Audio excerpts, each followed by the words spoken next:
these teams that we have.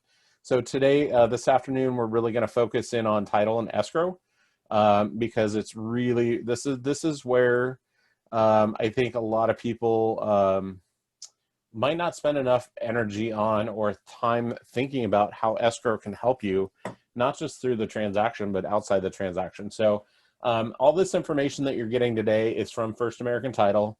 I will tell you right now that most of the title companies, whether it's them or Tyco or Stewart or WFG or whoever it might be, they all pretty much do the same. They do the same job. They have the same customer service type items that we're going to go through towards the middle that they can help you with.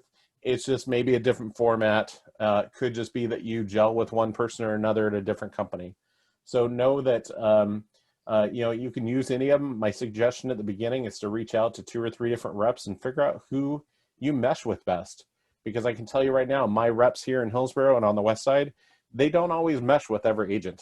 It just kind of is how it is. So know that that's going on. And then for you, Erica, up in Washington, the majority of this stuff, really, the majority of it today is going to be for everybody. And from what I understand, I've never been a Washington agent though. From what I understand is there's pretty much the same like customer support in Washington. The only difference in Washington is for whatever reason, you got to pay for a lot of it. I don't understand. I'm sure it's just the way Washington's working and how they do that between you and me. What's that? It's cheap. It's like when I pay for a farm list, it's like $2. Okay. So it's not too bad. Yeah. It's really cheap. It's a law thing, so they have to charge just like a very small amount, I guess. And to be fair, I mean, I think Oregon will probably be there one day. When I first started, title companies were giving stuff out left and right all the time. They have to be much more careful their accounting now than they were even 10 or 12 years ago. So it's a little different, but know that most of the stuff really still goes to you as well. And then as you guys have any questions, if you have anecdotes or things that have happened in your own transactions, either as an agent or as a buyer or seller, please pipe in, because I think it's good for everybody to understand this piece of it. Title and escrow are really, they are this third party, neutral party that's there to help guide the transaction, to make sure everything's happening legally, that it's happening as per the contract. They have to get their directions from both sides to even do anything. Know that they're a big part of this whole process. So we're going to go through a lot of different pieces of what escrow and title does for you, for your clients. I'm going to talk about the customer service part, and then I also have a quick 3.5-minute video on what a preliminary title report is and how to read it, so you guys can look at that as well. All righty. There we go. Let's see. There we go. And I will get this to you guys after the class today. So this is the life of an escrow. And if you like the flow charts, kind of like this, like I do, it's a great little visual. Right here on the third column is the escrow officer. And that's who we're talking about today. Okay. The escrow officer is going to be the one that gets the receipt of all of the earnest money deposits, all of the direction on the contracts. They order the title examination, so that's separate from escrow as the title part. They request necessary information from the buyer and seller via opening packages. I will give you all a hint right now, and this is truly something to write down and remember and do. When you first submit a package to the title company for any transaction, make sure that they have all of the information for your clients that you have. Emails, phone number, if they've got a Skype account. I'm kidding about that. But, make sure that they have it all, because a lot of agents truly, and I hear this from all the title companies, a lot of agents wait until the week of closing to say, here's their information. And title companies hate that.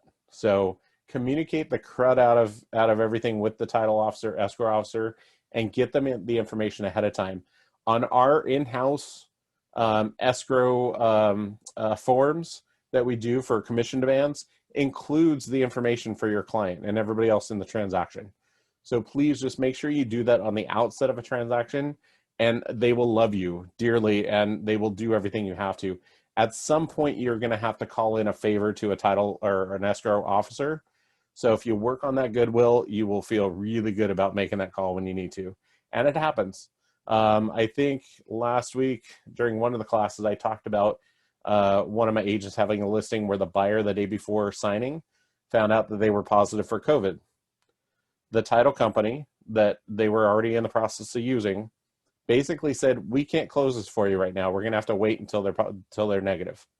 So you're looking at a possible 2 to 3 week delay, right?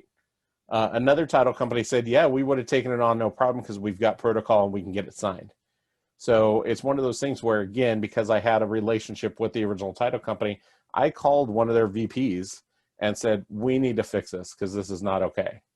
You know, and again, so work on that goodwill with them. And one of the things, truly, it sounds small, but it's a big deal to them. Communicate all of your clients' information up front. What else is on here? They review the title commitment in the preliminary report, which we're going to go over later. They contacts the buyer or seller when additional information is required, which will happen. So with this, you want to tell your buyer and seller up front when they get into a contract that title company XYZ will be calling you or sending you an email or both within the next few days. Know that that's going to happen. You also want to talk about cyber fraud. You are already doing that with your offers anyway, but you want to make sure they understand that cyber fraud happens as well. But you want to make sure right now that they know that they're going to get this call from the title company. Getting all the demands. This says at least 10 days prior to loan consummation. Again, do it up front. They will love you for that. They coordinate everything with the lender when it comes down to getting the closing disclosure out at the end of the transaction. They review all the documents, demands, prepare the settlement statement at closing. They schedule a signing appointment with your buyers or sellers. And I recommend, I was taught to take over control of that and do all the appointment setting with the title company so that I could be there. And I'll be honest with you, I think it's good for you guys to be there for the signing when it's allowed. Right now, because of COVID, they're still not wanting people outside of the buyer or seller to be there. And I get that.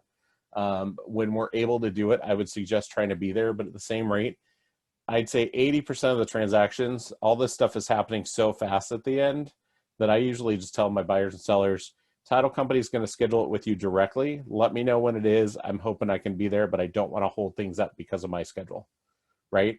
And everybody's going to tell you something different. Most agents that have been doing this more than 3 or 4 years are going to tell you, be at the signing table every time, and I totally agree with that. However, to me, it's not worth the delay. And right now, because of COVID, we really can't be there anyway. So just kind of know that piece going up front. And then they'll take care of getting everything done as far as the funding and recording at the end.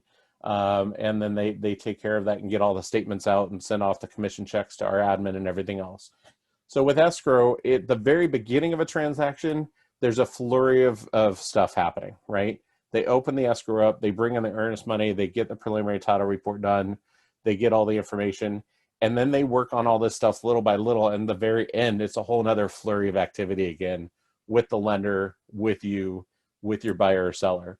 So know that there's this lull. Every transaction, by the way, has a lull right in the middle. It's usually between when the inspection period ends and about a week or so before closing, right? And what I always tell my buyers and sellers is no news is good news typically. There will be this lull. That's when you take the opportunity, number one, go get more business.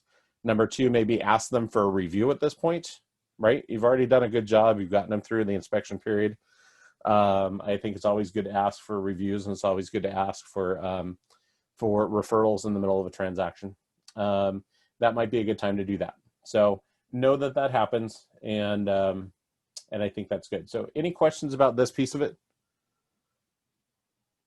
All right. Title insurance. Does anybody know what title insurance really is? Feel free to just unmic yourself and chat. No? It defects against, it defects against. It insures against defects in the title, or if there's things like boundary disputes that may have happened during the time that maybe you didn't even own the property, right of way, easements, liens from previous people, yada yada yada. You hit it. You're good. Yeah, really what it is at the end of the day is it's a policy. It's an insurance policy, right? And it defends, and it says right on the screen here, protects the insured against any loss suffered as a result of the title to land not being as insured in the policy. And a lot of times the title companies, when they're explaining this, talk about situations where, somebody 5 years after somebody buys a house, somebody from the past comes by and says, no, no, no, this is my property and I can show you, right? This whole title process and going through the preliminary title report and them doing their stuff is to look at all that and make sure that the chain of title is clean, right? They're saying, hey, we've already looked at all that and everything's all good. They're making sure that it's that part of our Oregon contract that says the seller shall give clean and marketable title to the buyer. That's what they're doing. That's what the escrow company is doing as far as doing the research and then putting out this preliminary title report, which we're going to go over that report towards the end. Okay. And then on the right side of this one, well, a couple things. Number one, there are two different policies that are in play. There's an owner's policy and a lender's policy. So the owner's policy is the one that the seller pays for at closing. And it just keeps going to seller. I've had a couple sellers in the past say, why am I paying for that? And it's like, well, because the last seller paid for that. It's just the way we do it here. It's just the tradition, I guess. And then there's a lender policy, which the buyer is paying for. And it basically it helps ensure that the extra insured for that lender, really, to make sure that it's all good to the lender. It's kind of like making sure the appraisal's in. They want to make sure that the home is worth what it's worth. So there are two different types of policies. And then on the right side, they say, how does the title? Kyle. Yes. One thing to note, I don't know, because I just been through this, is title insurance doesn't protect you against easements or right-of-ways, adverse possession, or boundary line by agreements. That's a tiered insurance. Mm-hmm. So it is a form from title insurance, and it is on the same level. But I just want to make sure that if you see something that looks hokey on your sale, not that you're an attorney, like we talked about last week, right? It's not covered under typical title insurance policies. They won't cover it. Yeah. So whatever they look at the county level, and they can see a file that says this is what's attached to the title for this current property, they'll insure against. But anything that arises, like Kyle's saying, I'm just saying this because I've been through it, is if someone comes back and says, yeah, that's my property, that's what they insure against. But if there's something like adverse possession or boundary line by agreement, that's a tiered insurance. So it's like $70 or $170 more for that policy to protect and actually represent the client of that title insurance. Right. So the typical title insurance only protects you against what they can see as a title being clear at the county level or city level, wherever you're buying it from. That's all I want to add. Good note. No, and that's a good note. And you're coming, I mean, that's from your own experience too, which again, sorry, you have to go through all that. The thing with all the reports, especially preliminary title report, is if there's anything on there, and the first few that you go through, certainly go through them with your managing broker to make sure that they're clean with them. But I even ran into one in the last week with one of my agents in Hillsborough, where the way a recorded easement was written certainly was from a couple of attorneys, because it was long and it didn't make a whole lot of sense to the layman. And I very quickly said, you know what? This is what I get out of it. However, this is not my job. And my suggestion for your buyer is to start talking to the title company, but they're going to say the same thing. We can't give you advice. So most likely they're going to need to talk to a real estate attorney that deals with easements to ensure that they understand what's in this document. And it's part of this job that kind of stinks, in my opinion, because it should be a lot more straightforward, but it's not always going to be. So if there's something that looks a little off in that preliminary title report, your first few, you're not going to know what's off or not. That's why it's good to get us engaged with you. If there's something that we need a red flag, let's go do a little due diligence. Let's have your buyers do a little due diligence. And the most important thing, I've said this before, and I want to say it again, be the resource, not the source. Okay? Totally agree with that. Be the resource, not the source. Point people to the right direction. You can even go with them, but don't do it for them when it comes to gathering information on something like this, because this is a big deal, and it could be, you could be liable down the road if you say, I know this to be true. So be really careful. On the right side of this, it says, how does the title company eliminate risks? So they examine all the public records. They go through deeds, civil and probate court records, easements, maintenance agreements, assessments, debts, and other burdens on preliminary title reports.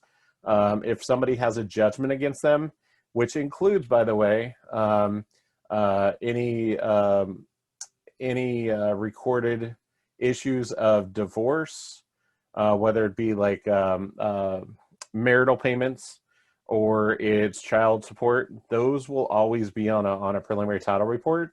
A lot of buyers and sellers are freaked out by it because they think that maybe they're in arrears. It's on there because it still is considered a judgment, and it's usually not an issue. So heads up on that when you guys are dealing with people that have had divorces. And then restrictions on the property. So the whole point of what the title company does, they examine all those. They have a whole title entity that goes through that and make sure that they can clear all these pieces out. They're going to tell you once they do their examination that they can clear everything, or they're going to have to go back and help clear some of those things with affidavits. Every so often I've had them tell me stories about how they actually had to go back and talk to like a child of somebody that owned it 2 times before because that person is deceased and they just need to clear something up. And there's just random things that they are doing behind the scenes. So know that can happen. And then, they put on here some of the hidden hazards, and those are random. They don't happen often, but they do. And it's stuff like forged deeds. We probably don't see them now like it probably was back in the day. I think a lot of things were done back in the day that were more like handshakes and just probably people just signing somebody else's name. Not that any of us did that in high school. Right. I'm seeing everybody's heads go, no, I hope. That's good.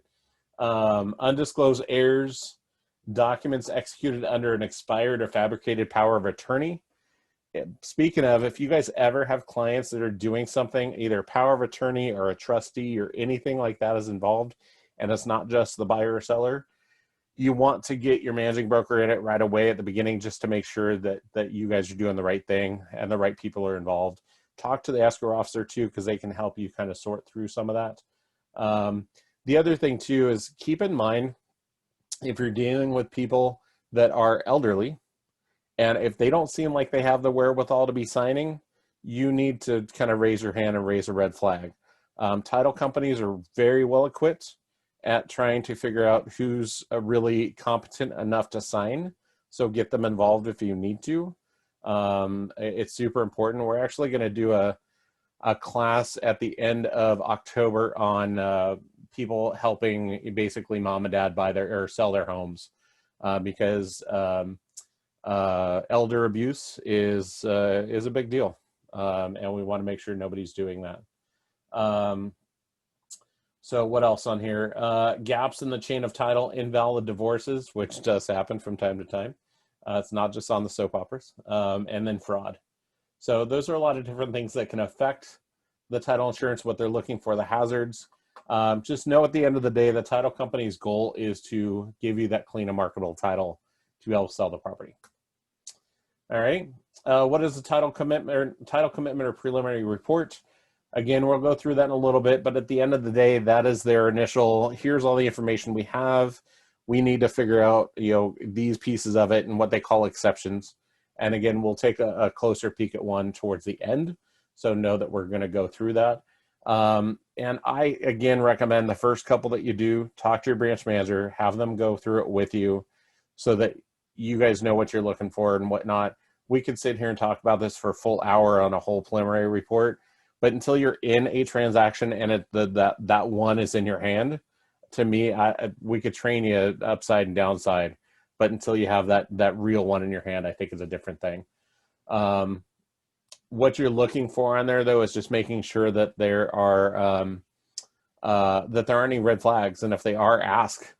I think one of the things that a lot of people forget, a lot of people in our industry forget about, is looking through and reviewing those, and just even bringing up the red flag. So part of that too, a lot of homes have CC&Rs that come with them. If there's an HOA involved, there certainly are CC&Rs, and there might even be bylaws. If you know that your buyer is, let's say you know that your buyer is going to have a daycare in their home, right? That's something that has happened before. You want to make sure that they've read through all the CC&Rs. If there's bylaws involved because there's an HOA there, that they've gone through those too, that there's nothing in there prohibiting them from having a daycare at that property, which can happen. And I've seen it happen. The weirdest one I think I've ever seen, and it's been a long, long time, is up in Cooper Mountain area. There was something in the CC&Rs that didn't allow for certain size trucks and above. And I know I was representing a buyer that had like a 2-ton truck, or I don't know, I'm not a car guy, but it was much bigger than what they allowed in the entire subdivision. So it's those types of things that that your buyers need to look for as they're reading through, because you want them to read through all these documents too. But also you need to kind of be aware of what they're doing. The other big one are rentals. So if you've got somebody that's going to live in it maybe for a couple of years and then going to rent it out, you want to make sure that they can rent it out according to the CC&Rs, because there are some places that don't allow that. And I think we're going to see more of that because of the short-term rentals that are happening. But that's kind of what you want to look for in that. The title process, they're going to do this title search and examination. They're going to do what they call curative actions, which really is them, you know, taking care of the things. It says on there in bold, the corrective work performed by title professionals also helps to uphold the integrity of the land records upon which our property registration system is built. So it's basically a fancy way of saying they're doing that work to keep the integrity of the property, right? Settlement and closing services.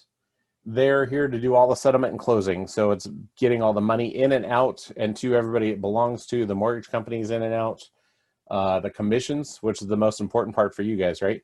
Making sure you're getting paid. They're the ones to take care of that.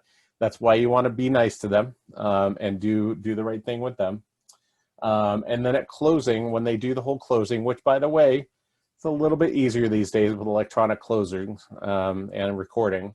They can typically do things a little easier. Back when I first started, we were pretty much used to somebody would actually go from the title company to the courthouse around 3:30 every day to actually physically go record everything. And so we always knew that between like 4 and 5 is when we'd get all the phone calls saying, you're all good, you're recorded. That's why we have the 5 p.m. deadline, by the way, in the Oregon agreements for possession, you know, 5 p.m. on the date of closing. It's because typically between 4 and 5, we'd get the calls that it's been recorded. Now, all the time, I mean, we get calls at 11 o'clock in the morning saying, guess what, we recorded, you know, because they can do them right away now, which is kind of cool. FYI, side note, if you have a 5 p.m. possession in your contract, do not assume that when it's recorded at 11 o'clock that your buyer can take over the house at 11:01. Okay? Double check with the seller through the listing agent to see if it's okay if you guys enter before 5 o'clock and go get the keys. Because contractually, 5 o'clock is that time, and that's what you checked, then you're all good. Okay? So please make sure you double check. What else on there? Title insurance policy, which is probably the biggest piece of what they do. The good news is that in my 13 years, and even in my, you know, about 8 years being on the management team, knock on wood, I've never, ever had anybody in my offices or in my own career have to worry about pulling out the title insurance and having to go take care of something that was kind of screwy after closing. So it does happen from time to time, but if they're doing their job right, you should be good. All right, so we talked a little bit about title. Now we have the whole escrow side. Here in Oregon, and I think it's the same in Washington, so Erica, correct me if I'm wrong, escrow and title pretty much are the same darn thing as far as who we're talking about. That's the same. It's like using the word tissue and Kleenex. It's the same thing, right? Title and escrow for us here in Oregon, it is the same person. When you go to states like California, it will be a totally different title company than escrow company. And it still is very odd to me. And it's usually, they have a lot of one-offs. It's a lot of smaller companies doing these things. So Know that a lot of times when we are, especially your branch staff, managers, and even in agents talking to each other, we'll use the word escrow and title synonymously. It just kind of happens that way. So, but escrow is the term, it says on here, that describes the neutral third party handling of funds, documents, and tasks specific to the closing as outlined on the real estate purchase agreement or sales contract. Okay. They facilitate the transaction by managing the disbursement of funds and documents. So really it's a fancy way of saying they make sure that all of the documents are the way they're supposed to be. They get all the loan docs, make sure all that's happening. And then on top of it, they make sure the money gets to where it's supposed to. And at the end of the day, it gets all recorded. So again, they are your friends. Here's the big thing though, right here in red, it says the escrow agent remains an impartial third party. Please remember that. They will typically not pick sides. And I say typically because sometimes you'll hear a tone with one that you know they're on your side. But legally, they're a third party neutral person who has to get direction from both sides in order to move.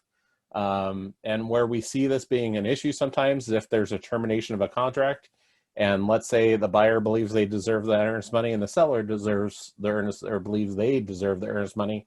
That's where escrow really kind of hates it, because they're stuck in the middle. They have to wait till there's any kind of direction from both sides, not just one. And then there are other times during the contract and during a sales agreement, or at least when you're in escrow, right? We call it escrow, that that they might have to play this kind of third party line, being Switzerland, right? For those of you that have had transactions already in the past, either personal ones or within this industry, being a realtor, have you ever had to worry about, have them play Switzerland? Have you ever had a situation where it got really challenging and they had to kind of say, hey, we're Switzerland here? You know what I mean? I don't know if anybody's had that yet. Good. Yeah. And here's the thing. If you ever, and this has happened in my offices before, if you ever have an issue where you're having a hard time getting something signed by the other party, you can always, especially if it just needed to be done by the end of the transaction, you can actually ask the escrow officer to facilitate that at closing. So heads up on that. It's one of those times where they can say, hey, the buyer's agent asks if you guys would sign this, please. Because there are times where agents don't stop getting along in the middle of the transaction and things like that halt. So feel free to use them in that direction if you need to. They aren't going to force somebody to sign it, by the way. And then what does it say on the bottom here? Placing your escrow with First American Title. So this is more of a First American thing. They want everybody to know that at the end of the day, they can get this job done smooth. Single point of contact for coordinating flow, financially responsible, all of that. Basically what you guys do as realtors, they do on the escrow side. And again, not to knock First American, because I really do like them a lot. Pretty much every company is going to say the exact same thing as far as we're financially responsible. We will be a smooth transaction for you. We are an impartial third party and whatnot. So they, for the most part, all do a really good job.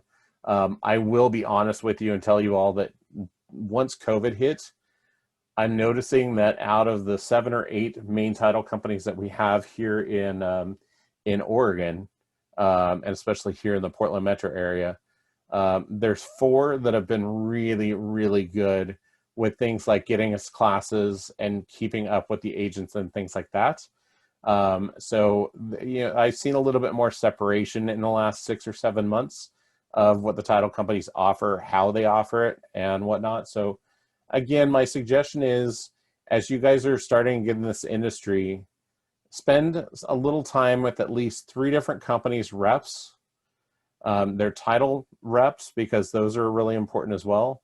And honestly, even their escrow officers that are close by, and make sure you meet them and talk to them and figure out who you gel with the best. As buyer's agents, you're pretty much going to be playing the field. It is what it is. But when you start having listings, you'll be able to help direct some of that to the ones that you really like.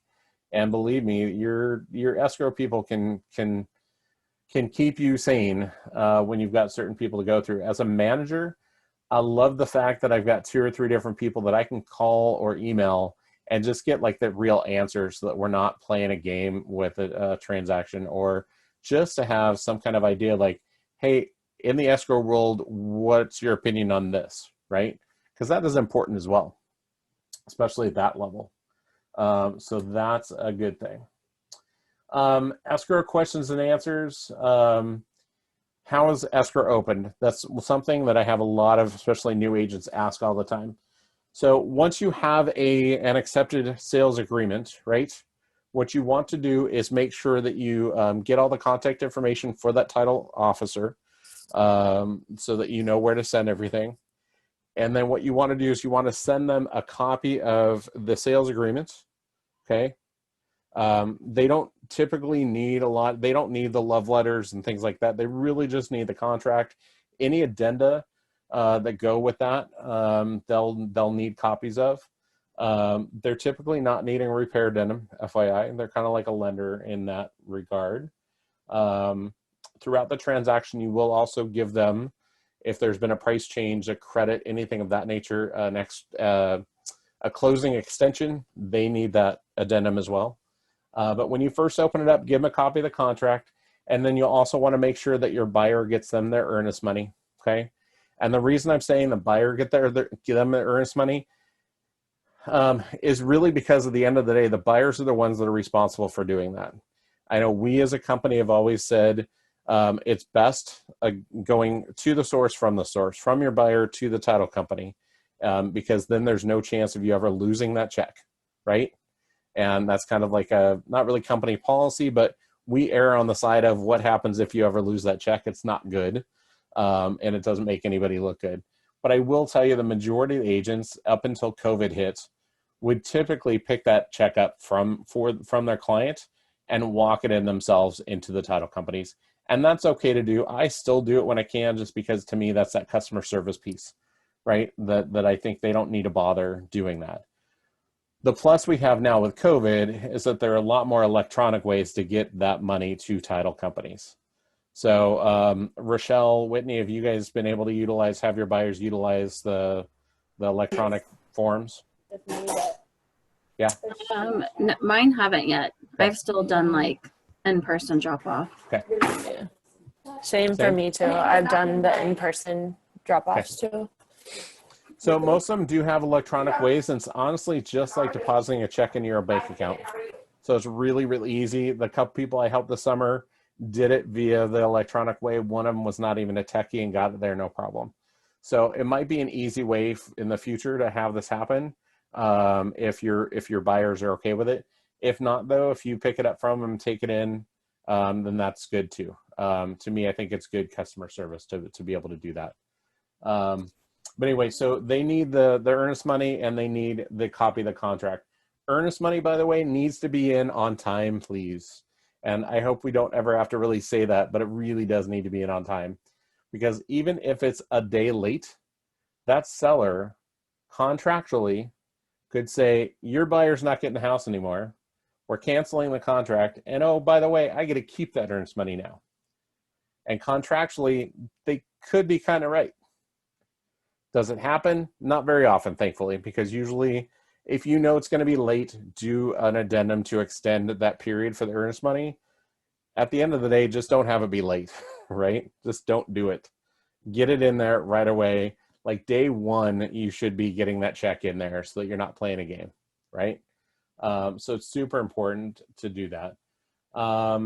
Again, going back to this escrow questions and answers, what information, we've already kind of gone through that. What happens after the borrower submits the loan application? The lender actually gets involved with the escrow company, which is good. And they talk back and forth, which is nice. So you don't have to worry too much about that. This is a good one. And this is a good one to kind of remember it's in here when you guys get this packet. What do the parties need to bring with them when they come to sign, right? And realistically, all your buyer or seller is going to need is their driver's license to prove who they are, because it's going to be notarized. And I was always told bring in a second form of ID. I haven't had anybody ever have to use that second form of ID in a long, long time. But if somebody's got it, feel free to bring it. A passport can work as well, FYI. And then the other thing they're going to need is on the buyer side, they're going to need to bring in the money for the balance of the down payment. They can do that via cashier's check if it's at least a day before closing. If it's going to be a situation where it's really tight, like signing and closing, they're going to want to wire the funds in because they need at least 1 day with a cashier's check to have it clear. And then if on the seller side, you guys want to make sure that your seller brings in, if they want the money wired to them, which is the fastest and easiest way after closing, they'll need to bring in their checkbook with all their account information. Or the title company can go ahead and issue a check at closing to them. It's just not going to clear right away when they deposit that check into their account. All righty. And then when is close of escrow? This one I love because even though I am very proactive with my clients and always have been, I still get questions the week of closing where they think signing and closing happen the same day. They think closing is signing and it's not. So do your clients a big favor, do yourself a big favor, and let them know from even when you first meet them kind of how it works. When they write the offer, say it again. When they get it accepted, say it one more time. And really what you want them to know is closing is the day that it records at the county, and the day, as long as the possession's happening same day, the day they should be getting their keys. Now we're seeing some possessions happening after, and you need to explain that as well. But close of escrow is the day that is actually recorded. It's funded that day and everything else. Signing is typically, I always tell people, it's always going to happen or should be happening at least a day or two before that closing or that recording happens. That would be the best case scenario, okay? That means you haven't come down to the wire and you're not really crazy that last week of closing. So please just make sure that they understand that signing and closing are typically 2 different days. Every so often, and I've got one happening like this, I think tomorrow or the next day, because it's been really weird the last week here, where the lender didn't have their stuff in order very well.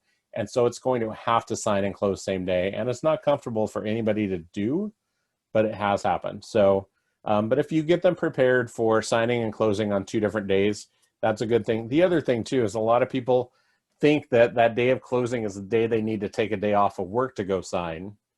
So make sure that they're not doing that. I had that happen about a year or 2 ago, and they were really kind of frustrated, even though I said it like 5 times in about 4 weeks. Erica.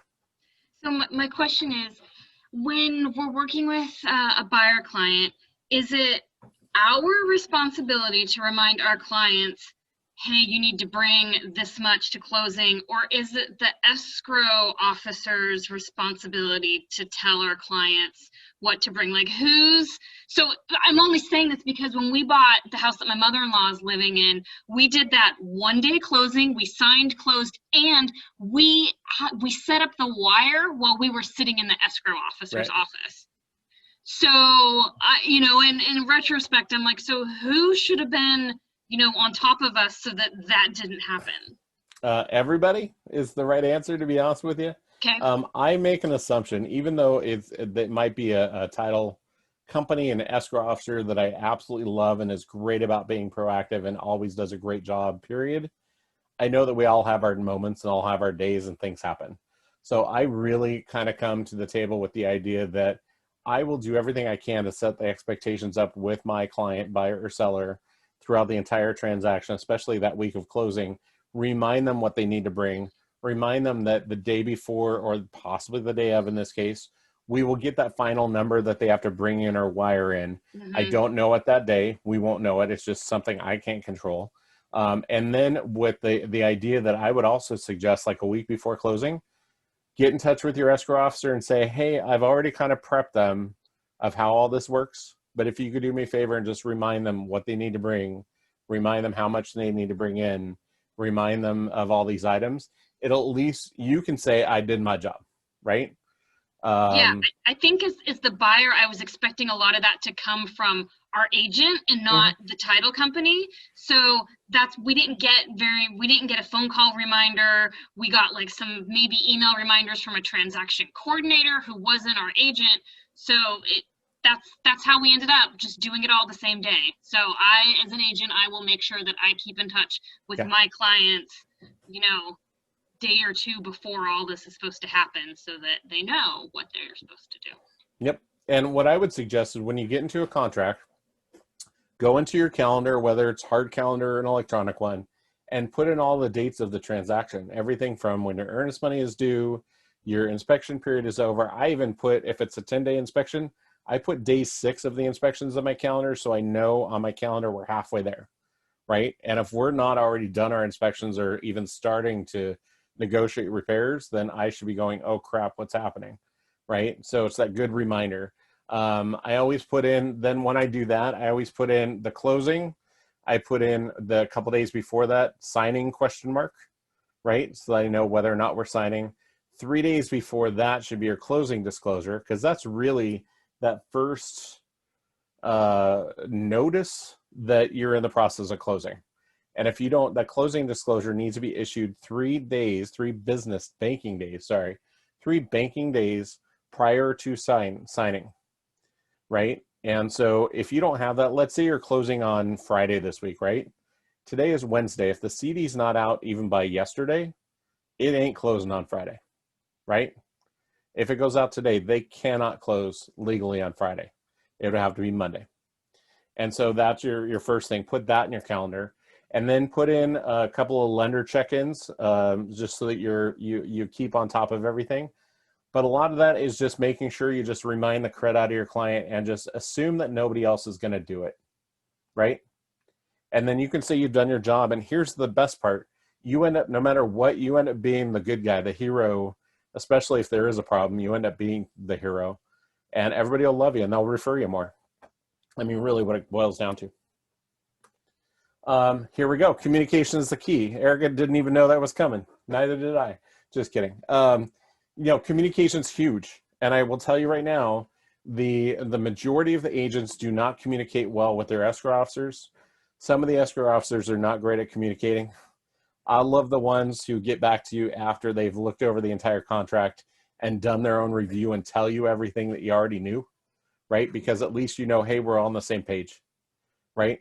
I like the escrow officers who don't mind me bugging them with questions from time to time and over communicating, because at the end of the day, the communication piece is how we get along with them. And I can tell you right now, again, you will be your escrow officer's best friend if you can communicate with them well, and get them what they need when they need it. So just please make sure, and it includes things like on the onset of a transaction, if you know that your clients are going to need a mobile notary signing. Okay, I just had one of those with some friends recently who are both very high risk for COVID. They aren't going anywhere right now. So they said, hey, can you bring a mobile notary to our home? We'll sign in the backyard. Hopefully it'll be a nice day and it's not going to be raining, right? So I made sure the title company knew day one that was going to happen.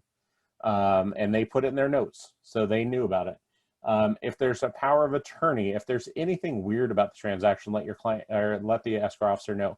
If your client is going to be out of town during the transaction, if you're going to be out of town during the transaction, make sure they're aware of it, please. Because then at least they won't know, like, why didn't Erica get back a hold of us after we asked her a bunch of questions? Oh, because she's out of town, you know? The more important thing is, unless you're going on like the trip of a lifetime, which you'll have somebody watching your business. If it's an escrow officer in a transaction that's currently in escrow, get back to them at least within a day, even if you're on vacation. You know, between you and me, if you're on what we call vacation, you should at least check your messages and your emails and stuff maybe once in the morning, once in the evening anyway, if you are going to be controlling your business. If somebody else is doing it, that's fine. You don't need to worry about it, but make sure they're aware of that. If there's anything with marital status, even living status, if somebody, let's say it's a husband and wife and the husband's deceased, make sure that the title company knows that up front so they can get the proper documents, right? It's all those things that are just anything that you think that they might need to know about your clients or about the transaction, just tell them. And again, you'll be their best friend. And it will make the life of the escrow so much better and so much easier.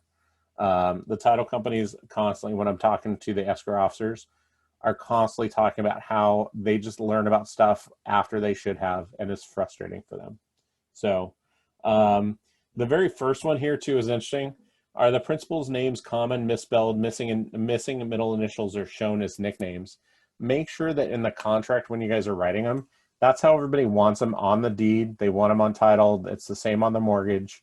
So there's no questions about this, because this is where, the day that the docs are going out for signing, we've actually had to have docs, and we're talking like document things are thick. Sometimes they're like an inch and a half thick of documents for closing.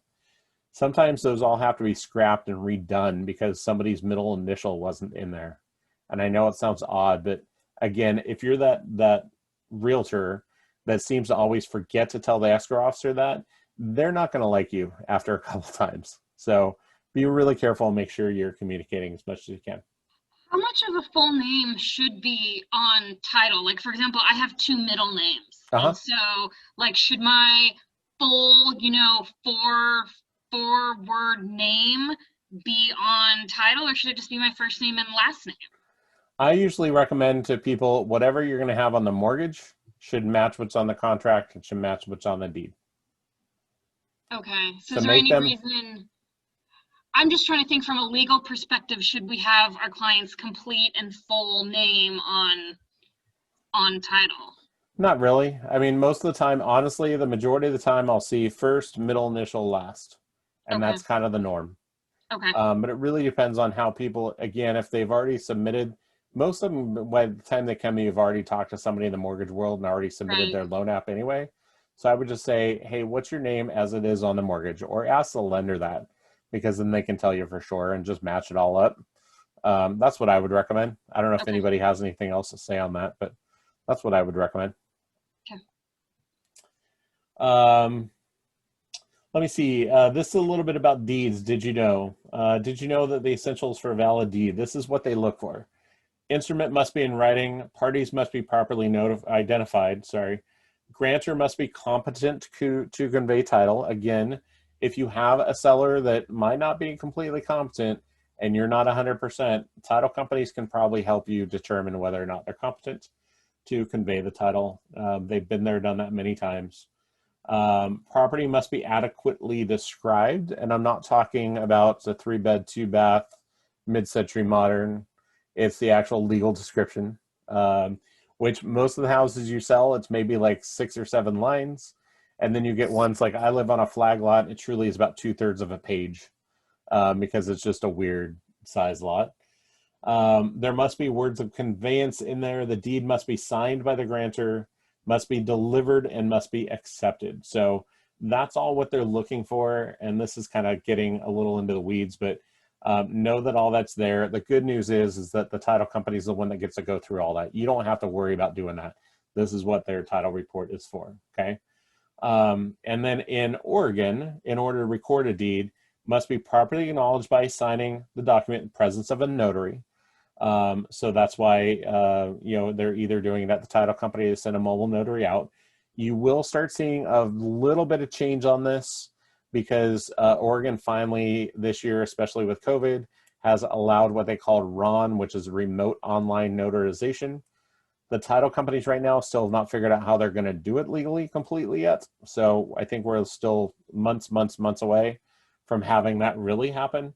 But there's a possibility of that down the road. It's still getting notarized just electronically. And I think what they're doing is they have to figure out a way that they can like capture you signing the document somehow, is what I've been told. I don't know. Not my job. The deed must, number 2, the deed must show the name and address of the person to whom the tax bill is sent. Number 3, actual consideration or sale price must be shown. The deed must contain a proper legal description of the property being conveyed, and the deed must contain land use disclaimer language. So know that that's all what the title company is looking for. My suggestion is if you ever have a client that has questions on the deed itself, if they have questions on the report, again, from the source to the source is best. So I think it's best to say, hey, this is your escrow officer. This is the person that did the title report. Why don't we go back to them and ask them some questions? See if you can get it done there first, because that's super important. Now, issues like Chano was talking, I think it was last week or the week before, about a situation where there's a lot going on with this property that they purchased. stuff like that happens. And I will tell you right now, I mean, if you guys see any kind of red flags when it comes to this preliminary title report, anything out of the norm, or your managing broker, when they're helping you see some things, make sure that those antennae go up and that somebody's doing some digging, even to the point of having your client talk to a real estate attorney up front, because that attorney should be able to go through that and talk it through with your buyer so that they understand more of what's going on. I will say, though, at the end of the day, there are going to be times where things happen afterwards where even if you've gone through all the steps, either a mistake was made, somebody misinterpreted, things happen, and it sucks. But again, if there's anything kind of out of the norm on these reports, I would highly recommend having your buyer look into it somehow. And again, even to the point of getting an attorney involved, because I think the attorneys are usually the ones that can speak their language best, right? So, Shano, I don't know, in your situation, do you think there's anything you guys could have done differently? No. Okay. And I'll just be upfront with everybody that it's a really random deal. Like I said, the guy that's our realtor was one of my best friends now, and it has nothing to do with anything he did. I didn't even think of ever bringing suit towards him because it has nothing to do with him. What it has to do with is that these previous owners had tried to develop a set of properties. And what they ended up doing is having, let's just say this hand is one lot and then two finger lots that look like this behind them. Well, what they did is they said, oh, we don't know where our boundary lines are, to our previous owner, and said, do you know what the boundary lines are? And they said, well, we believe they're right here. He said, okay. And he took a tractor and cut a line in and then put a fence off to the side of our house and took 85 feet this way directly from my hand to 199 feet all the way to his property. And how they really messed over our previous owner, as is how it's standing in court right now until this is all over. We're in the Court of Appeals in Salem. But how it looks now is that once this has gone in motion, the previous owners seem super shady. Not our owners. Our owners seem either not sedentary. Ignorant. Ignorant was one, and then also complicit in their behaviors. Yeah. So one of the things that I would say is that there was text messages, a series of text messages. Can I borrow your shovel so the previous owners of the property to the north of us said, can I borrow your shovel? This is a contractor who redoes houses. Can I borrow your shovel, your water, your hose, and your wheelbarrow? Because I'm pouring a gate right next to your house. So he supplied the tractor, but he didn't have anything to mix his concrete. So that series of text messages now says, did you have a time where where this hokey ass law in Oregon says, you discussed something. Was there a meeting of the minds? That's what the lawyers refer to it as, a meeting of the minds, where we said, I think the boundary line's here, and you think the boundary line's here is the best of your abilities. What we're going to do is we're going to put an encroachment, which is a shed at the northern part of the property, and run a road. So in that process, him having that conversation with him outside, witnessed by another neighbor, and then the series of text messages with, can I borrow your wheelbarrow, your hose from your house, and your water? And then let him erect a fence/gate. That is what they're considering currently as a boundary line by agreement. It does not have to be in writing. Don't ever think it has to be in writing. If you think it has to be in writing, it does not in Oregon. That shite would not fly in California. You would have a preliminary report. They'd say, if that wasn't the preliminary report, stick it. It's not going to happen. But for some reason, that's what's gone on. The point being is that they now taken 6,100 square feet of our property. And that may not look like a lot if you think about it, but it's enough to build a house on at 4,500 to 4,700 square feet. So it took part of our creek away and took part of all of our property away. And what it was is that for those two fingers that I told you about, the finger properties that sit like this at their property, at the south part of their property, they needed another 5,000 square feet to develop those two fingers and turn them into one lot. So what they did is either paid this guy cash, which he hasn't disclosed to us yet, but now that we filed lawsuit with our previous owner, he's into it for $180,000. We currently are out $80,000 in cash to defend our home. So we have already paid whatever it is for survey, 10,500, somewhere 9,700 to survey, professional testimonies, 1,900. I mean, it just keeps adding up. Subpoenas cost, $135 for each person you subpoena. If you talk about when you have people go in and do depositions, those cost $700. One of them was $900, mine was $700, another person's was $600, $300, and $500. So you just keep on seeing that bill add up. You know what I mean? And I hope it's not overwhelming to people. I'm not trying to be like this know-it-all. I have learned a lot about law in my life because of my fire department experience and watching people go through lawsuits. And I was a professional witness for people in the paramedic realm. So now I'm kind of in the spot where I had this firsthand knowledge of this thing. And it's not, so they initially started out that whole lawsuit with, I talked to the guy, I said, hey, can we talk about these boundary lines? Because it doesn't look like this is right. It says our property, we have this much green property. He goes, I'm taking your property adverse possession. That was the first thing my neighbor said to me. And I said, hey, well, that's not very nice. That sounds like you're kind of in on this.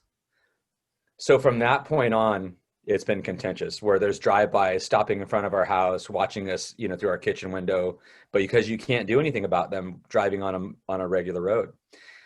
So it's not just about what happens in that process of losing the property. The client goes through so much stress. It's crazy. And I had even a personal experience happen to me as a result of it in my health. So it's been, I got a skull out. Good job, buddy. Hold on one second. Just let daddy talk for a sec. But anyways, that's what it ended up manifesting itself in health problems and all this stuff. And it's a ton of stress. It was as if we don't have enough already in the COVID world, right? There's all this other stuff. And, whatever it is, I've kind of come to the spot where, I don't know, Kyle, it's whatever will be, will be.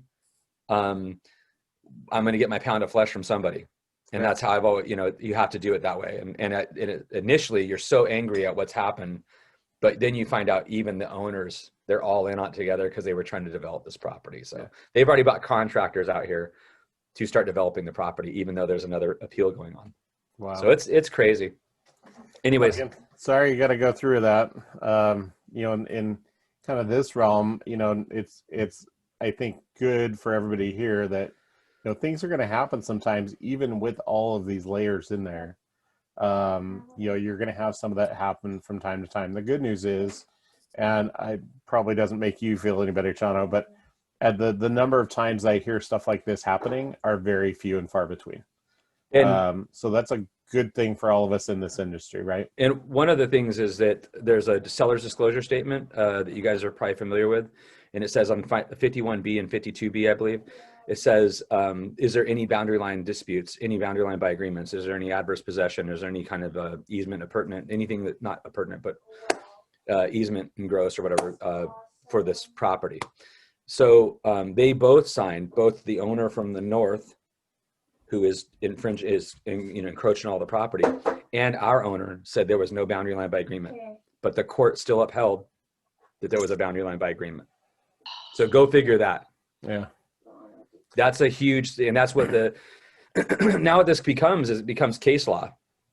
And so this has been all the way since the Lords in England talked about land masses and how they distribute things. And long story short is it would cause a lot of problems with property owners in every jurisdiction if this became a case law and went to the Supreme Court, which it's nearing going to the Supreme Court after the Court of Appeals. Oh. How long was it where this guy poured the fence? Was it over 7 years? I think in Washington, it's like 7 years is the adverse possession. So adverse possession in Oregon's 10 years. It was, okay. I think it was about 5 years or whatever. Okay. But at the time of us telling them, because we went to do a ADU and we said, hey, look, we need to make sure that we have all the green property. We need to be able to develop this property. And they said, yeah, but I don't know what's going on with this easement over here. And I go, what? And they go, that's on your property. And I go, what? So we thought our property went over this way more, and it did. But we actually have a bigger property than we thought, and it just didn't fit into the right pie shape. And all it is a pie shape. So in California, they make you do a preliminary monument discovery. So you have to go over, if there's any question about it, you have to do that. And it's on the buyer at that point. But here it wasn't, and we're in a subdivision. So why would you need to talk about this stuff? But it's happening in Oregon a lot. I don't know if Kyle, have you seen it? But there's a lot of boundary line disputes just in small little subdivisions. It's crazy. No, but at the same rate, I'm not surprised. We did a class a couple years ago in Hillsborough. It was all about easements and boundaries. And the one thing that I came away with as far as like new information is that as our technology gets better and boundary lines are being looked at through this new technology, everybody's finding out that what they thought they owned is different. And it's just because of the technology piece.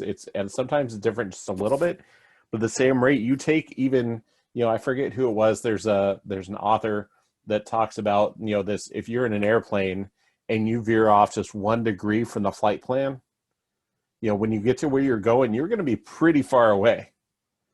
And it's the same thing with land. We have to realize that even just a little bit can react a lot. So with our new stuff, and one of my agents does a lot of our rural properties, and he says, he hits this all the time. The good news is he's proactive with it, especially with the sellers. He's always kind of talking to them ahead of time about, not how to answer the disclosures, but being upfront about anything and everything they know, so that it's not something that's hiding, that type of thing. It's an interesting topic. And, it's, again, as far as like with today, I mean, there's a lot of pieces that we can sit here and look at, and there's a lot of red flags that might pop up, and we might be able to do a little bit more due diligence or research. Every so often, though, there's something happens. And the thing that stinks about that to me, Shawno, is the fact that seemed like that owner was certainly prompted, so that the moment you said anything, he knew the exact words to say. Oh yeah. And Come to on, me, adverse that was possession. like, that was so like Hollywood scripted. Come on. Oh no, it was instant. It was instant. And I was like, I go, wow, that's a prickly thing to say. And he said prickly. And because I'm a guy that cuts to the chase, and I've been a captain on scene before, you got to get to the point sometimes. And I was like, yeah, I go, this is not a joke to me. I go, what do you think I'm saying here? And I go, you're coming back with a legal term and you want to speak to my attorney? That means you've been advised by an attorney to use this language with me. And I go, I'm not taking this kindly, and I take it as an offense to my family. So here's what I'm going to do. Supplying you with my lawyer's name. If you thought I was messing around with you, we're taking you to court. So you better lawyer up. Except this is not cool. And it's been that way. My other thing I was going to tell you is that 3 monuments were moved, and 1 was paved over in the driveway. So, hey, right now, I get it. I need you to give me 2 seconds. But that is, so 1's paved all the way in their driveway. And so when we went to go discover it from the GPS coordinates and where they found the location, they came out and said, we're suing you for, destroying our driveway. I said, apparently it's my driveway. I go, I don't know what to tell you, but so they were like, we're taking suit against you for cutting a hole about this big into our driveway. And there it was, a monument with a red, a pink flag, right, perfectly procured. Wow. So all of it, it all was intentional. And these are all developers who do this snaky maneuver. And so even in the court case that was revealed, the they bought a property right next to them and developed a house. And I'll let you go after this, Kyle, but they put an easement in and then drew all these new plans 2 months after said boundary line agreement was done. So put that in your head. They drew plans of the entire property 2 months after the boundary line agreement, but did not include it. And so that's what the appeals court. They moved a monument as well. The contractors moved 3 of them. 3 of them. That's got to be illegal. Well, we'll see. Anyways, I'll let that go. That's the end of it. But yeah, You'll have to make sure you keep me apprised, and I'll let everybody know how all this goes. Yeah, I'll let you know. And there we go. Easements. Amazing how that happens. So you guys all know what easements are. Again, it's one of those things where you certainly want to make sure if there are easements on a title report that you look into it, have your buyers think about it. Recently, I had some buyers looking at property, and there was not really a flag lot, but there was a private road in front of the house because this private road was for 2 or 3 homes. They had a road maintenance agreement, which really is an easement at the end of the day. They wanted to make sure they got information on that. These are things that not a lot of us see all the time as homeowners, but they do pop up. We talked a little bit about the CC&Rs, conditions, covenants, conditions, restrictions. More and more subdivisions, whether there's an HOA or not, have CC&Rs. I live in a subdivision, there's no HOA, but there are CC&Rs to the property. A lot of them deal with how high the fences can be. I will tell you, this is a spot where I tell everybody, with much, much, much older homes, there are actually things on the CCNRs that deal with things like race. And just as an FYI, don't be shocked when you see it one day, especially working in Portland. Know that the state, probably 2 or 3 years ago now, maybe longer, came out and said they truly said it's no longer legal to have them on there. They can't really strike them out of all of them, like take them all out. So you will see them there. It's just they're not valid. So know that they're not valid. The first time I saw one, I was floored, to say the least. It was just didn't get it. And then HOAs. When it comes to the preliminary title report, when you see the CCNRs and you see the HOA information, bylaws, things like that, they're going to typically come in these blue links in your preliminary title report. Please make sure that your buyer hits all of them and reads through as much as they possibly can, because these are the things that are going to tell somebody how they are allowed to live on their property, really. And it's the rules and regs for it. So they want to read through all of that. I recommend that you do too, just to see if there's anything that could be a red flag, especially anything you know that the client's looking for. I was talking before about a daycare, larger trucks, being able to rent the home, that type of thing. And stuff happens from time to time. I had a friend, and she's bought like 3 or 4 different properties from me over the years. She bought a condo about 4 or 5 years ago now out in Portland, and it was out in South, forgetting where it was like 90th somewhere. And she bought it with the idea that she would live in it for a while, and then at some point she would rent it. We looked through all the bylaws, CCNRs, a whole bit. There was nothing in there about rentals. She finishes purchasing it 6 months in. She's now in a relationship. She moves in with this guy. She's now renting it out. She gets a notice from the HOA saying, "You're not allowed to rent it." And she said, "Show me where." Well, during the time that she bought it, the person that runs the HOA was out for 6 months, and the person that was there didn't give us all the documents that they were supposed to. So they had to grandfather her in. So know that type of stuff happens. They allowed her to actually rent it still, but that happens from time to time. Just make sure that your buyers are reading through all of the material that's on there. Okay. And they need to do it. So typically here in Oregon, the defaults are 5 days for your buyer once they receive the report to go ask questions, and 5 days for that seller to come back and give you answers to those questions. When it comes to the HOA documentation, it's usually 7 days, I think, to receive it, and then you've got another 5 or 7 days default-wise to actually say yes or no, okay? So just know that those are important timelines. Have your buyer look through it as soon as they possibly can and they get it, okay? Common ways to hold title.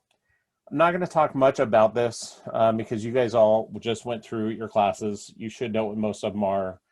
I will tell you this, though, as far as common ways to hold title, talk to your buyers, and I would even recommend, most of the title companies can give you a flyer like this that show all the different common ways to hold title. Give them a copy of that flyer when you first meet them. Maybe give it to them when they get an accepted agreement. Have them figure out what they want as far as how they want to hold title. They can communicate that with the title company. I don't believe that you should be a part of that because I don't want you to say the wrong thing. It's a game telephone playing. Just have them do it. Bye, Rochelle. Sorry, Rochelle was saying goodbye to everybody. Alrighty. What else do we have here? All right, and then there's more terms to know, and I'm not going to go through all of those. That's a glossary that you guys can use. Here's another question I get a lot, at least here in Oregon: who pays for what, right? This is a good little chart to go off of. A lot of it depends on the loan style. It used to be very different with loans. The sellers typically in the past used to pay a lot more for VA, but they don't anymore. But this helps you kind of figure out what's going on. At the end of the day, typically the title insurance is going to be paid by the seller. If the buyer has a mortgage, the buyer is going to be paying that Alta extended for the lender piece, okay? And then as far as all the escrow costs, those are split up half and half here in Oregon. That's the norm, okay? Can it be different? Yes. If you have a buyer that wants to go in a competitive offer and says, hey, I want to pay for all of the closing costs on both sides of the transaction, they can certainly do that. There's no law saying they can't. They might even be more attractive to a seller. I don't know. Okay. But know that typically it's half and half. And then here in the lovely county of Washington County, we also have a transfer tax, which I believe you guys have in Washington. But there's a transfer tax here in Washington County. So typically it's half and half paid by both sides. All right, reserves. This slide is a little important for you guys to know because our property tax period goes from July 1st through June 30th. There's a period between July 1st and the middle of October where bills are not yet out. They come out like the third week of October. So during that time, they actually do impound reserves a little bit higher than they do. You can see right here in August, it's 10 to 11 months of impounds versus if somebody's buying back in January, it's 3 or 4 months. That can be a lot of money. So what's an impound? Impound, that's the reserve. That's the money that you're paying up front for things like property taxes, your hazard insurance, all of those types of things. The biggest one being property taxes, again, because here in Oregon, and I don't know what it is in Washington, but in Oregon, July 1st through June 30th. So between July 1st and when the bills come out in the middle of October, the property is going to be reassessed at some point and the bills are going to come out. So they collect a little bit more as a just in case type of thing because the bills are not paid until November 15th. So does that make sense? Okay. All right. And then know that every title company has their own websites. They've got their own apps, things of that nature to help you guys do your job.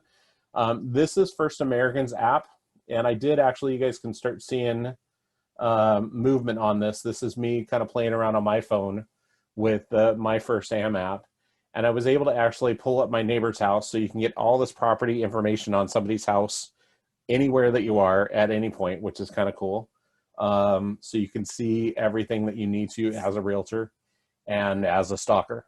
Sometimes it's fun as a stalker. What else did I do on here? I went in and started, you can do farms. So if you're doing a farm, you can actually have them loaded up in here. You can do the title and escrow fees. So that's something you can do. If you need to sit at a listing appointment and you want to figure out what's the cost going to be, you can actually put all the information in there and do that. You can also do the, what is this? This is, which one was this? Trying to remember which one. Oh, I know, this was the cost first thing. So this is where I can go in and do a net sheet for a client if I wanted to on the fly. And that's always nice. You can do that on their website as well. I like First American's better than RMLS's just because it's cleaner, it looks better. But you can see here, buyer net sheet, seller net sheet, multiple offers. If you have multiple offers, you can put them all in and it has a side-by-side comparison, which is kind of cool. And you can do this all on your computer as well as on your phone or your mobile device, which is pretty neat. So it just goes to show you all these different pieces that you can use technology for. I believe First American and most of the others also have pieces in their apps now where it shows your seller an iBuyer versus a traditional listing. Sorry, email came up while I was doing that recording. So know that happens from time to time where you might actually have somebody thinking I might sell it to an iBuyer to Zillow, right, and do that whole thing, or Open Door. There are programs that allow for you to do that comparison side by side via your app, which is kind of cool. All right, and then here's a whole thing on what is a preliminary title report. And I hope you guys don't mind, but I'm going to play this video. It's about 3 minutes in length. I figure you guys are probably tired of hearing from me, and you'll have somebody else's soothing voice be able to chat with you a little bit. So hold on 1 second. I have to share my computer sound, and here we go. You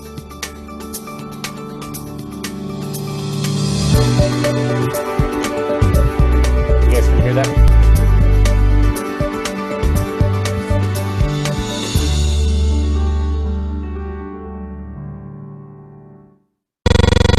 How to read a preliminary report. Congratulations on opening Escrow. Now that you have a property under contract, you can expect to receive a preliminary report, Let's take a moment and walk through this important document.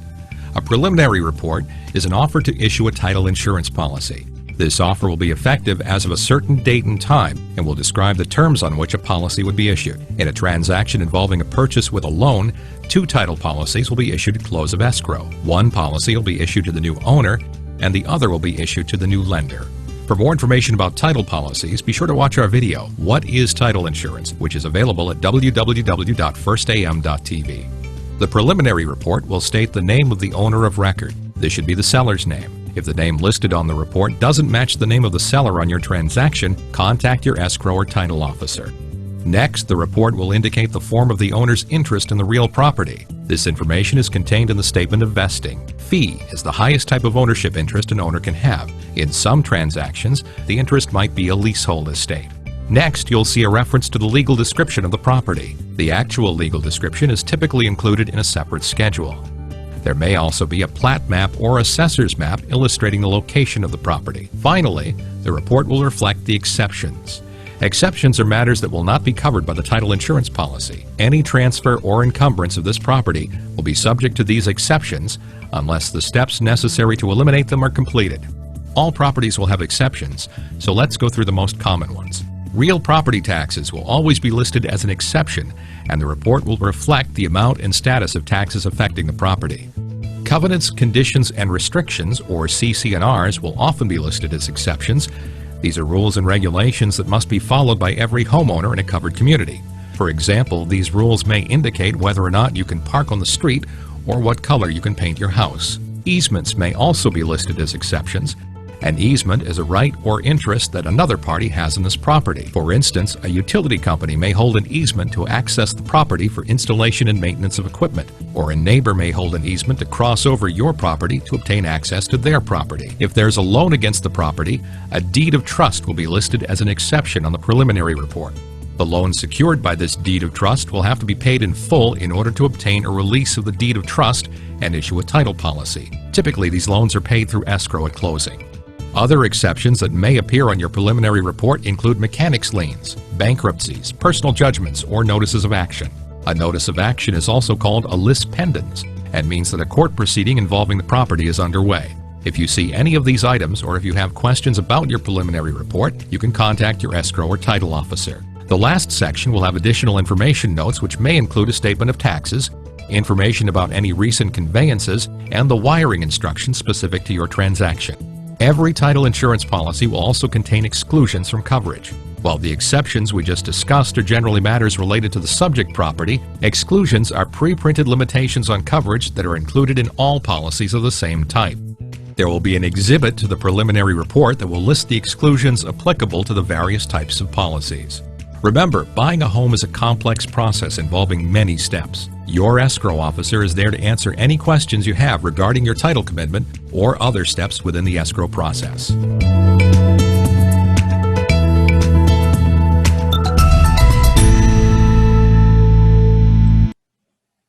Much more soothing voice, right? All right. All right. So that kind of gives you an idea of what a preliminary title report is and what's in it. And I will tell you right now, and I've done this so many different times in different classes, whether it be business school or even just at a branch or whatnot. When it comes down to this particular situation, it typically is once you have an open transaction, that's probably the best time for your managing broker to go through that preliminary title report with you to figure out, is it looking good? Are there red flags? Anything to be worried about type of thing. So I would highly recommend just doing that the first couple transactions you have, and always ask questions. I think it's good to ask questions. I will put in here this package for you guys. We'll have a sample preliminary title report. This is from a transaction that I did a couple of years ago now. Took out all the names, so all the names are not in there. And it shows you all the different pieces of this particular preliminary title report and what was in there. And, you know, to be honest with you, this one, it was pretty clean. It did have the CC&Rs in here. These were originally blue lined, so they had links on them. So I'd hit and make sure that the buyer's hitting all those. These were CC&Rs on the property, on the homeowners association in the area, the bylaws for the HOA. They always say whether or not the taxes for the last tax year were actually paid in full. So I think it's a really, really good example for you guys to know as far as how that works. Does anybody have any questions about preliminary title reports, title in general? Okay. Kristen, the one that you had, the transaction that you had, was it pretty straightforward, the CCNRs and the preliminary title report? Yes, it was. Okay, good, cool. Sometimes, because that was a condo, sometimes those get a little harried. A lot more links in those. There was only one owner, so I don't know if that made it any better. But it was the same owner from day one. Yeah, not so much, because really it's just from the last purchase on anyway. You just had a clean title report, which is good. That's awesome. Yeah. All right. And then there's always all this extra stuff that they said at the end of that video that can be on there. So I'm going to share with you one more item, and I thought I had put it in there, but I didn't. And that's going to be, can you guys see the customer service product list on your screen? Okay. I'm getting better at the Zoom thing. So I asked First American Title, said, hey, I know pretty much what you guys do for us. Do you have something that I can share with everybody? And they just sent me this. And if nothing else, here's the thing. So we've all talked right now about escrow and title as far as your transaction. The title report, how they get the clean title, clean and marketable title from one transaction to the next. How escrow works as far as doing the bringing in of funds and going out of funds and recording the transaction. Here's the other side of escrow and title, and really the bigger part of it, in my opinion, for you guys as realtors. They are here to help you guys with your business and allow you to thrive. And this is where they can really kind of shine as far as how they can help you. Okay. And this is just a little bit of what they call a customer service product list. They can get you these things called Altos reports. Those are weekly reports that you can get by zip code or by city. I think they're good to look at from time to time. My only drawback to those is that they do go week to week. So some of the graphs and charts, if you have, especially like here in Hillsborough, if you have like a $1.5 million sale up in the hills somewhere, it's going to tweak all the numbers that 1 week, right? And I've seen it happen.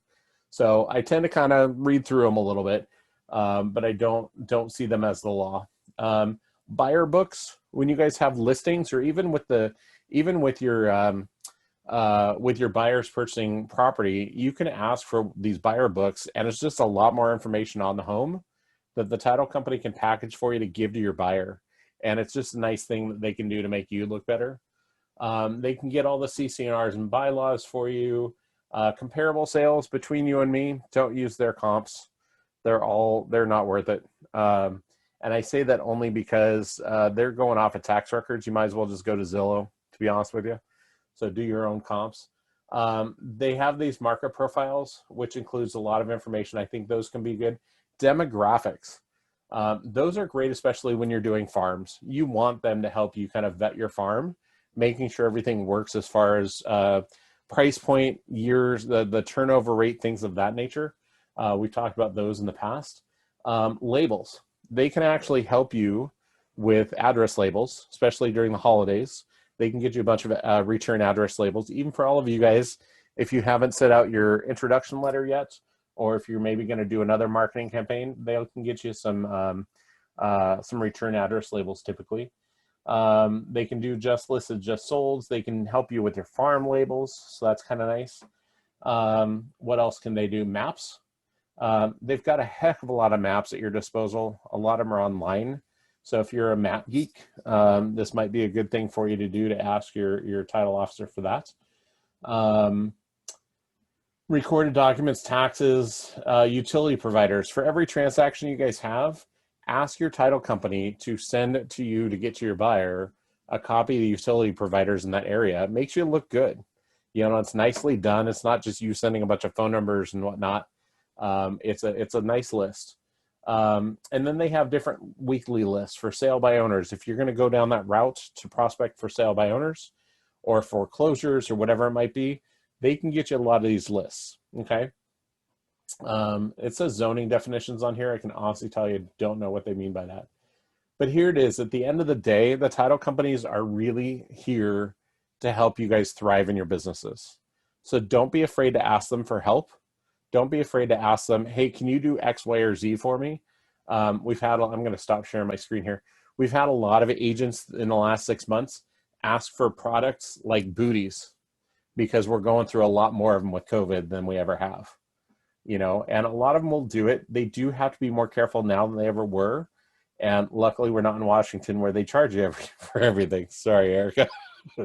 Luckily it's not too expensive though, you're saying. So, which is good. And so I know I said this at the very beginning of business school, and I'll say it again. I really want you all to meet at least 3 of your reps within the title industry, escrow and title. Meet some of those tech people that are at those companies. Meet some of the escrow officers so that you have somebody that's in your pocket that you are comfortable with and can use. Valicia, who is in our group, she unfortunately was not feeling well after the first class today. She has already in the last probably 3 or 4 weeks made inroads with one of the title companies. Is really our escrow title rep, local rep. Is going to be like an accountability even partner for Alicia, so that it's somebody else that can say, hey, did you talk to your farm? Did you do this? Did you do that? And I think that was kind of cool. You know, not every title rep is going to be like that. But I can tell you right now, she was impressed by all these little things they're going to do with her and for her, including a farm. And just the support that she's getting from them was huge. So I highly recommend just make sure that there's somebody in that title and escrow side that you are comfortable with, that you gel with well, that can help you in your business. Again, part of your team. You know, you've got your branch staff, you've got your manager, you've got your lender partner, you've got your insurance. Tomorrow we're going to talk to the home warranty guys, Ed and Tyler. So you've got all these people that are there to help you out. Please, please, please leverage these title and escrow people because they can help you a lot more than I ever imagined until even 4 or 5 years ago. I kind of learned a lot more of what they could do. I always wanted to do everything myself. So I was always not really afraid to ask, but I just never did. So my suggestion is to ask as much as you need to. The worst they can say is no. Okay. And I think that's all I have today on escrow and title. Do you guys have any questions on what they can or can't do, what they're here for, what you should ask for, how much trouble they can get you into? Yes, no? You guys are quiet today. They put something in the water? Y'all take your melatonin a little too early today? Just kidding. All right. Cool. Well, I will let you all go a little early. Thank you for coming today. I hope that helps. Again, please reach out to your title and escrow folks. Make some appointments. Start talking to them and build up this team.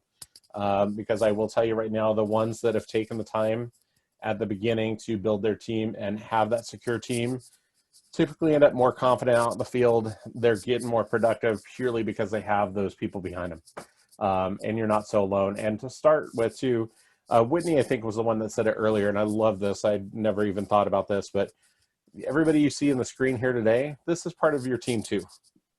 You know, you've got this network here. You were all pretty much at the same spot in your career, right? And I will tell you right now, from seeing this happen many, many times, you guys are going through this together. You're not alone. You know, we're not on this island by ourselves. You're all going through the same thing. So it's a good thing just to kind of come out and say it, admit what you're going through, talk it over with people. I think accountability partners, or what I've now termed accountabilities, are a good thing to have. So if there's somebody on here that you really like what they're saying, you think you're going to gel with them or whatnot, give them a call today or tomorrow and say, hey, would you want to be an accountability partner? Because I can tell you right now, I've seen some really cool things happen. My favorite was a gal that was in our business school, probably, I think it was summer of 2019, maybe spring of 2019. She had an accountability partner, a friend of hers in LA that was a realtor. And they decided to challenge each other to call like 4 FSBOs a week or something like that. I think it might have been more than that. But the fact is they did that challenge and they started making the phone calls and they both started getting appointments. you know, and I think a lot of that was just that pressure of having that accountability piece. Now, I'm not saying go find a partner in here and then start making, you know, dares to each other or whatever. But have it as moral support, have it as somebody who's going to be able to have your back, who's going to be able to help motivate you.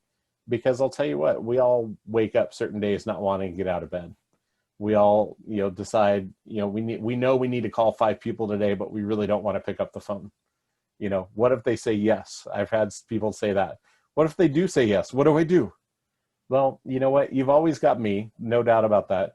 But you have each other too. And I think it's important to know that. So take a moment and see if maybe there's somebody in this group, or if not, somebody at your office that you're going to gel with and that you can work with and be an accountability partner or account buddy. All right. Cool. Well, I will let you guys go. Have a good rest of your day. We'll see you tomorrow morning, 10 a.m. with American Home Shield. All right. Thanks, guys. Thank you, Kyle.